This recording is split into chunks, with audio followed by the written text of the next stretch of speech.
everyone, welcome back to Just Begin podcast. It's your host Melly here, and if you're watching on YouTube, you see that we're actually in a legit studio today. So I feel very professional. It's the first time we've been in a studio, which is really exciting. It's called House of Hits, so it's in Miami, and they're actually known more for, recording if you're an artist, but they let us in here to do a podcast, and maybe we can do more here as well. So really exciting. So if you're on YouTube, you see like how cool it looks here. Seems very legit. And so I want to take it on here because I haven't done an intro just solo, and just to kind of recap everyone on what's going on.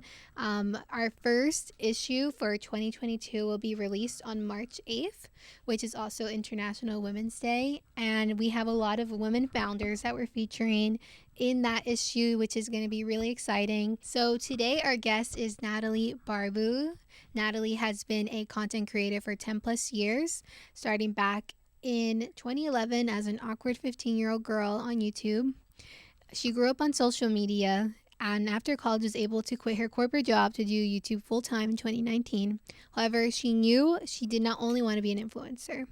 She decided to use what she learned along the way to start consulting services for brands and influencers, where she quickly came up with the idea for Rella, an all-in-one organizational tool and app. So we get into all the details of how she started Rella, why she started it, and how she came from a background of 10 plus years in the space of, the content creating influencer world. So this is it's not like any other app where, if you do any sort of content creating or, social media management, that there really is a limited amount of tools out there, and you kind of have to hop around from different tools to make them work.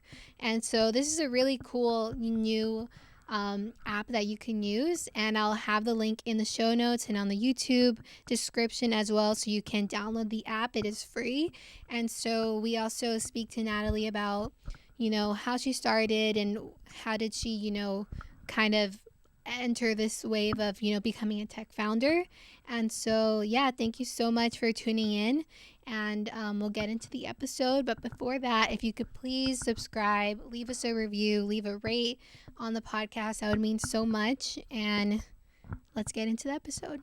This is so legit. I'm used to recording in my apartment. So So am I. I always record in the house. So it's the first time that it seems legit. But I was your interview, I was I want it to be in person. Awesome. So, thank you. So thank you so much for being here.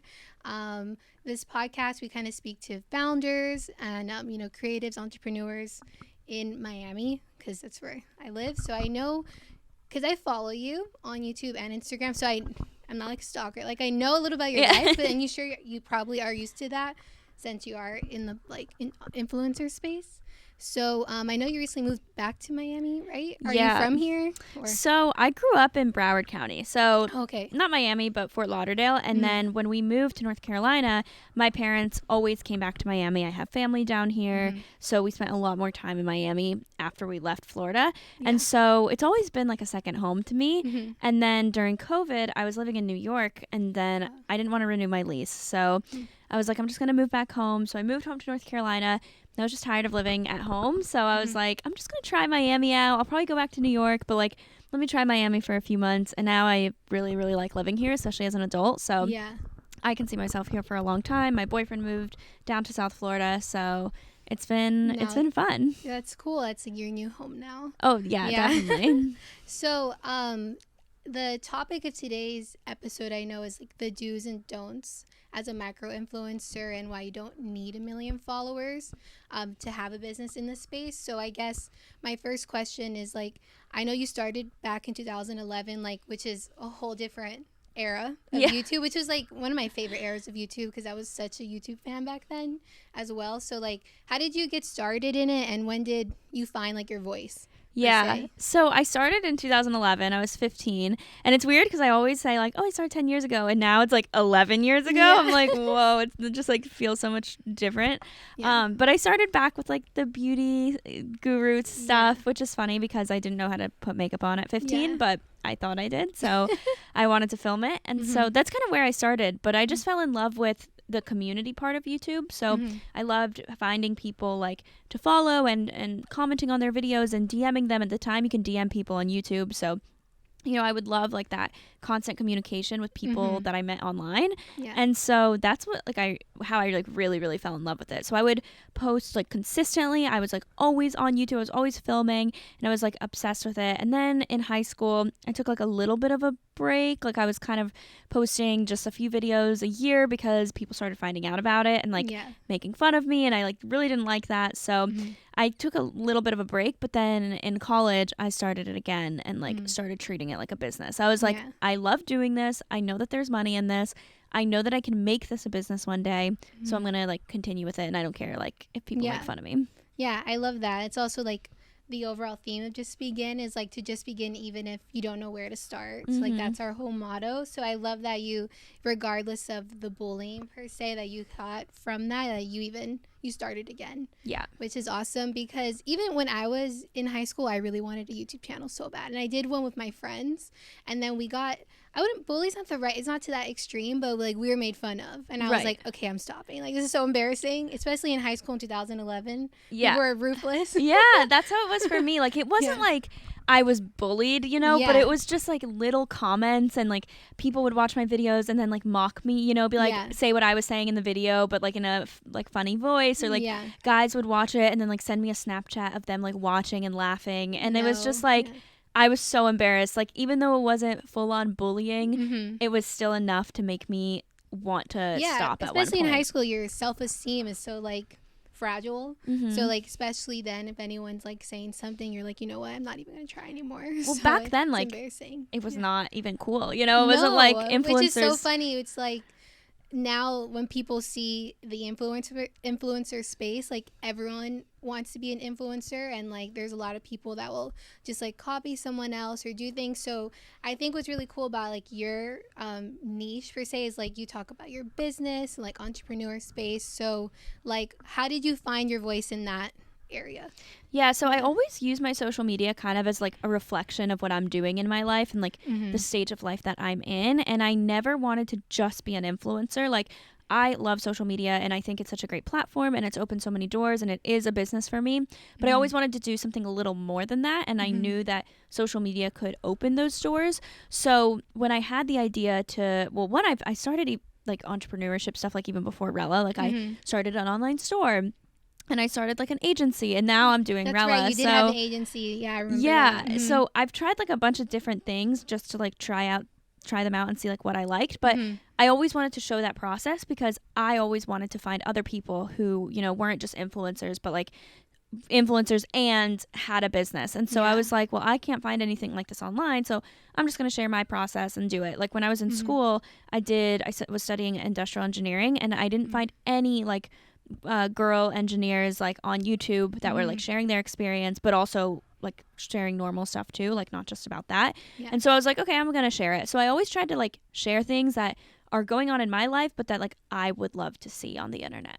So I guess that's can kind of lead into the do's and don'ts as a micro influencer. So I don't know, like, do you have like maybe just like 3 little things that you can say of like, okay, what are the do's and the don'ts? Yeah. So I think some do's of being an influencer, micro influencer, macro influencer, whatever size it is focus on your community, I would say. So no matter how small you are, I think you need to be like talking to your followers, your subscribers, like people that support you, and try to make it as like 2-sided of a relationship as possible on the internet. Because like podcasting, for example, is so one-sided. You know, it's just like they're listening to you and they can't even like comment back. So try to be intentional with like talking to your listeners and reaching out to them and DMing them or responding to DMs and stuff like that. I think community is like everything because you can have followers and views, but like if they don't really care about you, then what's the point, you know? For sure. And I think that's like what helps you have like a sustainable business in social media is if like you have a strong community.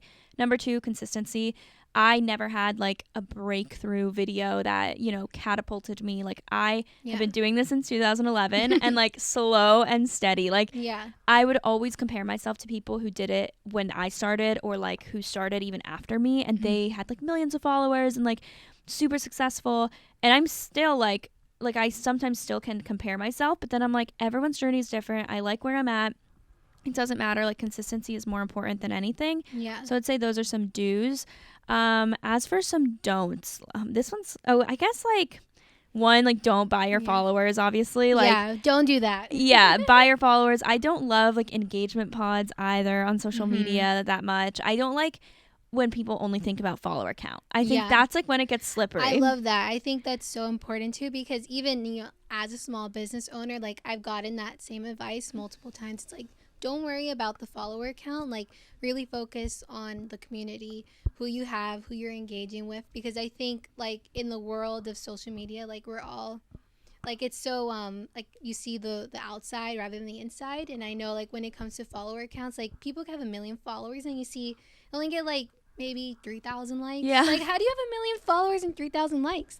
Or, you know, like, barely any engagement. So I think that's a really good tip. Yeah. For sure. And, like, I think people care so much about followers and then they neglect community and, like, providing value. And so because they only chase trends, you know. It's like on TikTok, for example, if you're only doing, like, trending content, you might get a lot of views and you might have viral videos, but do you have an actual community that, like, cares about you? For So, sure. like, when you work with brands, is your community actually going to trust, like, what you're saying? Probably not, because, like, they don't even know you. Because they don't know you. Yeah. So when it comes to, you know, working with brands or brand partnerships, like, how did you, I guess it was a different landscape back then when you started. So, like, maybe for nowadays, what are some tips on how you can help, like, for a micro influencer, let's say, how they can get a brand deal, let's say? Yeah. So I always say reach out to brands. Like, don't think that brands are just going to reach out to you, because right now influencers are reaching out to brands. And so if they have a ton of people reaching out to them, they don't even need to, like, source influencers, because they have so many people in their inbox already. So I would definitely suggest reaching out. And the way I would, like, structure the email is short and sweet. So find their email.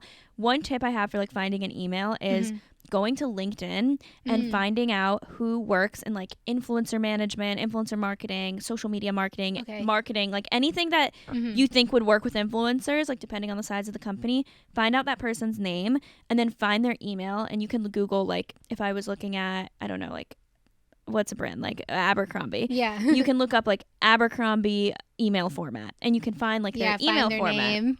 So it'd be like first name, last name at Abercrombie.com. So then you know the person's name, so you can email them directly rather than sending, like, a generic support email. Yeah, that's rather not like reach supports anyone. or, like, collaborations at, you know. Yeah. That's So, a great idea. It's a good tip. Yeah, Everyone do listen to that. Yeah. And then post, or in the email have, like, hey, this is, like, what I'm thinking about doing with Abercrombie. Like, I'd love to film XYZ. Like, give them some ideas. Yeah. Give them some general stats, like your most important and most impressive stats, and then say, like, looking forward to hearing back. Like, something just short and sweet. It doesn't need to be this, like, long-winded email, because honestly they probably won't read it if it's too long. Yeah, I totally understand. And how do you feel about media kits? I like media kits, but I do think that I would not put your rate on a media kit, because if a brand has, like, a higher budget, you don't want them to see your rate and be like, oh, she's only charging $500. Yeah. I was gonna pay $1,200, you know. But, like, now they're not gonna pay that because it's $500. So I wouldn't put your rate on it, and I would, like, keep it updated, but also keep it, like, to the basics. Like, you don't need to add that much, like, fluff in your media kit. Just have your analytics, a little bit about you, and honestly, like, that's it, I think. Yeah, that's a really great tip, because I see, like, on TikTok right now, it's like, I don't know, maybe it's just my For You page where it's like how to be, like, influencer, and it's like back to back of, like, media kit, do this, and people are sharing their media kits and people are copying each other's media kits. So I feel like I can only imagine from a brand side the overflow of emails they get. So I feel like the best tip, like you said, is, like, stand out, be short and sweet, and give your ideas already. Exactly. Yeah, that's really good advice. And I feel like as a content creator, like, the hardest part, like, especially for me, since I have my brand, is, like, keeping everything organized. So that's why I have Rella now, and I'm like, have it both for my personal and my business. And I feel like if we could just get into that, like, how did you come up with the idea of Rella, and, like, you know, all that? Yeah, so that makes me happy that you have it. Also, I always am like, so who's using this? Like, I want to put, like, a face to the name. But I came up with the idea because I was doing social media full time, and I was, you know, treating it like a business, realizing that this is, like, a very successful business. You know, like, social media can be a very successful business for a lot of people.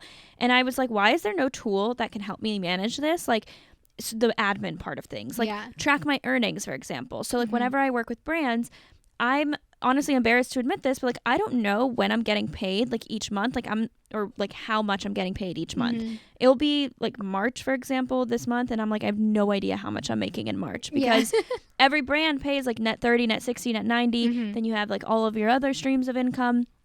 And so I would track everything on Excel, but that just is like, it's not made for social media, you know? For sure. Or for example, like planning my content, I would have Planoly to like plan my Instagram feed, but like that only has Instagram. It doesn't have like anything else that I need. So then I'd have another calendar for like everything else. And like, it was just getting really frustrating. And all of the other ones, like Hootsuite, or like the ones that have a bunch of different platforms, they weren't made for influencers. It was made for like businesses that have a social media presence and like a big team. And I'm like, there's nothing for content creators to run this as a business. And so that's kind of like where the idea sparked, and that's kind of what Rella is right now. So what's out right now is like a very, very basic version, and we're like consistently going to be adding features.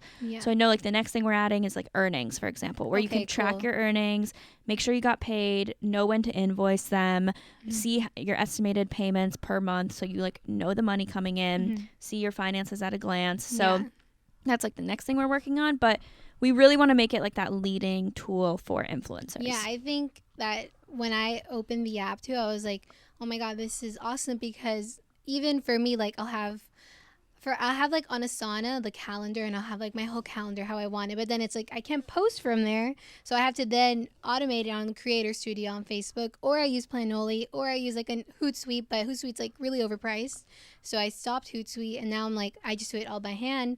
But now that I have Rella, I think it's really cool to like have it all in one space. And I think the only I learned, I was like, you can't post Instagram reels through there, and I saw on your website it's like you can't do it because Instagram doesn't even allow it. So I was like, okay, that's fine. That's the most annoying thing, is like you are limited to like the social media APIs, but like hopefully it can like remind you, and you can like save it there to like upload it later. I would leave it there to show, but I think, I mean, that's not your fault. That's Instagram's fault. But like to start a tech company, like how has that been? That's so wild. Yeah. You know? It's been definitely a learning experience for sure, because I never thought I would start something like that. And like even when I had the idea of Rella, I didn't think it would be a startup or like this like tech company that I'm envisioning it being now.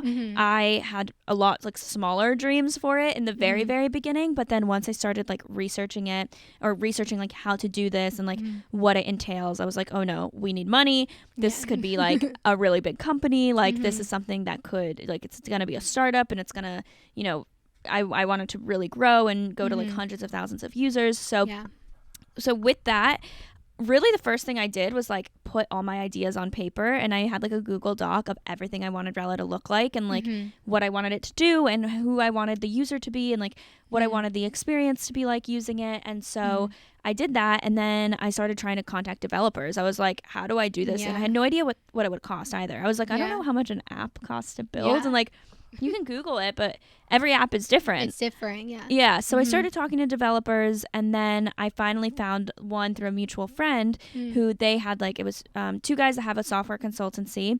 And so I like reached out to them. We had mutual friends that we all went to the same school, and we just like really clicked, and I felt like they like really understood what I was doing.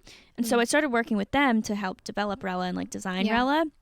But then we started working really, really well together, and they wanted to step away from their consultancy, and I needed like technical co-founders. So we formed like a partnership. So now they're my two co-founders. Did you envision having co-founders at all? I'm sure like as an entrepreneur, you're very like, it's always by yourself, and what you've been doing forever has been by yourself. So like, how does it feel to have a co-founder too, at least? So it's I did not think I would have a co-founder. I thought I was going to do this all on my own. I'm used to doing everything on my own for everything else that I've done. But once I started getting into it with like what we were building, I was like, oh, okay, I can't do this all on my own. Like, it is so much more than I thought, and it's so much work, and it's such like a hard journey that you want people to celebrate, you know, like the ups with, and like you want people to like be there like during the low moments, and it can be very like lonely and isolating. So I think having co-founders really, really helped me like just mentally, you know, throughout this whole journey. I'm sure. I feel like even like with what I do, like the only founder. Like I do have like my family involved, like my sister and my mom, and like but they have their own lives, but they do help me. But I feel like having a co-founder could be so helpful to like celebrate with, and also like, you know, you're having downs and lows, you have someone to talk to. So I think that's really helpful. Yeah, it's been really nice. And like we all have different strengths and different weaknesses, so like their skill set and my skill set are so different, so it's not like we're stepping on each other's toes and we're like, oh, like getting in fights or having drama or anything like that. Like we get along great, we respect what each other does and like each other's roles, and I think that that's super important in like a business relationship, because if you do the same thing, I feel like it's easier to then like step on each other's toes and have drama and like for sure be mad at each other. So I think that that's really important. Yeah. And so where do you see Rella, you know, in let's say 3 years? Like what's your goal for Rella, and how, you know, how do you think it's going to be later on? I mean, luckily Miami's like the new tech world. I know. So it's a coincidence that you all started a tech company now. I know. It's crazy. I'm like, wow, there's like so many people I can talk to here in Miami about this. But I see it as like the leading tool for influencers that, you know, there's 50 million influencers worldwide, which is absolutely insane. And it's only growing. And so I want Rella to be like synonymous with like, if you want to become an influencer and take it seriously, like Rella is the tool that you need. Similar to how like if you have a small business or a small team and you use like ClickUp or Trello or Asana or anything like that, you use Rella like if you're a content creator. Yeah. And I totally see that happening, because I mean, like I said earlier, Asana like doesn't have those little things, because it is more so for like a corporate business like field rather than an influencer space, which I think even not only influencers, like you can be a business, but like social media now is like the most important tool almost for business, you would say, you know. So, you know, I like to end the podcast a little bit about just advice you would give someone if they want to start a business, and what advice would you give them to like just begin? So your podcast name is literally the advice I would give. Just begin. I think like I always say like just do it. Like you just need to start. And I think that's what like stops people is the fact that they're like scared, or they don't know what the first step is, or they like overthink things, or they're like, well, I'm just gonna read a bunch of books, or I'm gonna listen to a ton of podcasts about it before I start. And that's like, you just need to start to actually get the ball moving. Like you can prepare yourself by podcast, books, TV shows, documentary, whatever, but like the only way you're gonna be successful is if you actually execute. And so just begin, like just start. I love that. Totally. That's like my whole motto as well. It's like starting this digital magazine and the podcast, I've never been in that space. I'm like, let me just try and do it, and now I'm doing it. So I feel like that's the best advice. Exactly. And like I feel like everyone thinks like, oh, I'm not qualified, but like no one is really that qualified whenever they start something. You learn so much in the moment. You learn, like, even when you're working with people, you learn, like, not everyone knows what they're doing at all. Yeah. We're all learning as we go. Yeah, like speaking to other founders, speaking to other investors, or like listening to podcasts. I'm like, okay, we're all in the same boat here. We're all like confused and struggling, and that's normal. Yeah, and I think that should give anyone who's listening some like peace of mind. Just like, not everyone knows what they're doing, and it's like all about, you know, learning as you go. And that's how I've always learned best, as I go, rather than reading or like doing a bunch of research, which research is super important. But I think as you go, you'll learn the best. And I feel like with what you're doing is so cool. And I think it's really amazing to see how like you started as a YouTuber in 2011 and how it's like evolved so much. Like, how does that feel to you? Like, do you think back in 2011, you're like, if you saw yourself now, like, what advice would you give yourself? Oh my God. I would have just told myself to like keep going. Like, it's definitely like worth it what you're doing. Because I had so many moments where I was like, I'm not growing. I'm not, you know, as like growing as quickly as other people. I don't have as many followers, or like people viewing my videos, or like people are making fun of me. I'm not making as much money. I'm not making any money, you know, and like all of that like was really made me kind of want to stop a lot of times.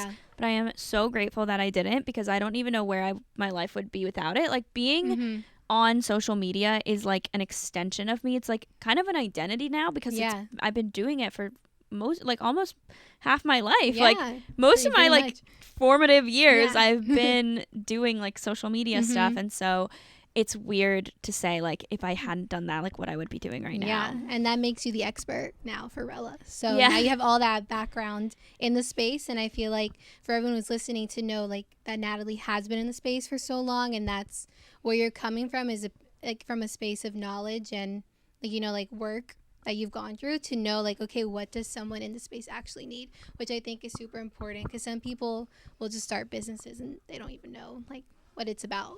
Yeah, I've noticed that, though, like, in the creator economy, like, so many businesses now that are made for influencers are not made by influencers. No, they're not made by influencers. They don't know what they're talking about, and it's like, yeah, at least in this, like, for what you're doing with Rella, it's like you're coming from years of experience. Like, you can't let anyone take that away from you. Like, this is years of experience, so if you have imposter syndrome, don't worry. You're in a good place. Thank you. I definitely do a lot of times, but thank you. Yeah, for sure. Well, thank you so much for taking your time today. Enjoy the rest of your day in Miami. Thank you. Yes. This was fun. I'm glad we did this in person, too. I know. I'm glad, too. I haven't done an in-person podcast with anyone as a guest until now. It's the first one. Yeah. Yay. I'm honored. Yes, of course. So thank you so much.